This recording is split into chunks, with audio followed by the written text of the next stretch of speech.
आम आदमी पार्टी की पंजाब में सरकार को 3 साल पूरे हो चुके हैं और इन 3 साल के कार्यकाल को लेकर बीजेपी आम आदमी पार्टी पर हमलावर है। तो वहीं इस मुद्दे पर हमारे संवाददाता आनंद कुमार सिंह ने बीजेपी के राष्ट्रीय महासचिव तरुण चुग से खास बातचीत की, जिसमें उन्होंने पंजाब के साथ वक्फ पर हो रहे प्रदर्शन पर भी अपनी प्रतिक्रिया दी है। सुनिए।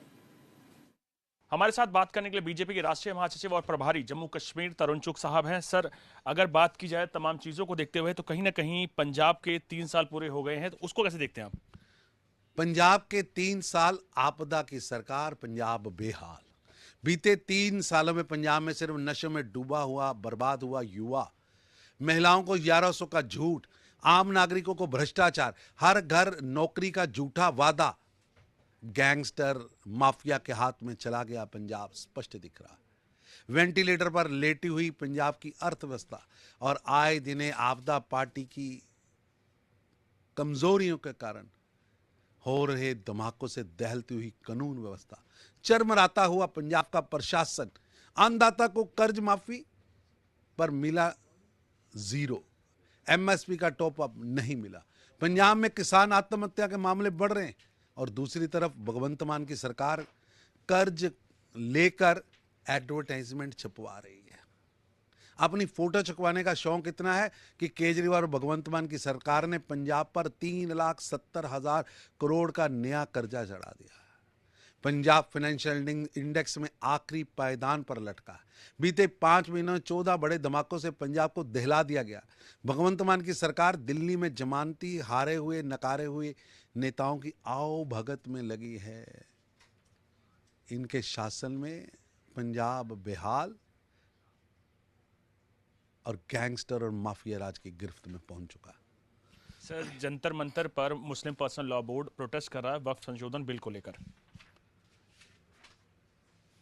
भू माफिया के हाथ से निकलकर गरीबों के हाथ में वक्फ आना चाहिए, ये देश के हर मुस्लिम और देश के हर नागरिक की मांग है। पर कठपुतली की तरह डांस कर रहे हैं भू माफिया के आगे, भू माफिया के इशारे पर कुछ लोग। इन संगठनों से, प्रदर्शनकारियों से मेरी मांग है कि प्रदर्शन अपनी दुकान और माफिया के प्रेम को दिखाने की बजाय गरीब मुस्लिमों के हित में सोचें, उनके बारे में सोचना चाहिए। सर, आखिरी सवाल मेरा, हरियाणा के साथ साथ आप कांग्रेस देखिए, तमाम चीज़ों पे कहीं मल्लिकार्जुन खड़गे जो कि राष्ट्रीय अध्यक्ष हैं कांग्रेस के, उन्होंने बोला है कि जनसंख्या के आधार पर अगर डिलिमिटेशन होता तो साउथ को इससे हानि होगी या कम मिलेगी। गांधी परिवार और उसके महापरिक्रमावादी झूठे नेता अपने आकाओं को खुश करने के लिए भ्रम पैदा करते हैं, जिसमें खड़गे साहब भी शामिल हैं। लगातार देश को बांटने और भड़काने, भ्रम पैदा करने की राजनीति कर रहे हैं। ये दुर्भाग्यपूर्ण है। एक भारत श्रेष्ठ भारत की भावना से पूरा देश आगे बढ़ रहा है और आप कभी जाति के नाम पर, कभी धर्म के नाम पर, कभी उत्तर दक्षिण के नाम पर, कभी भाषा के नाम पर, कभी सनातन के नाम पर भ्रम और झूठ फैला रहे हैं। जनता इनके झूठ को बेनकाब कर रही है और लगातार इन्हें चुनाव हार रही है। क्या परिसमन देश में पहली बार हो रहा है?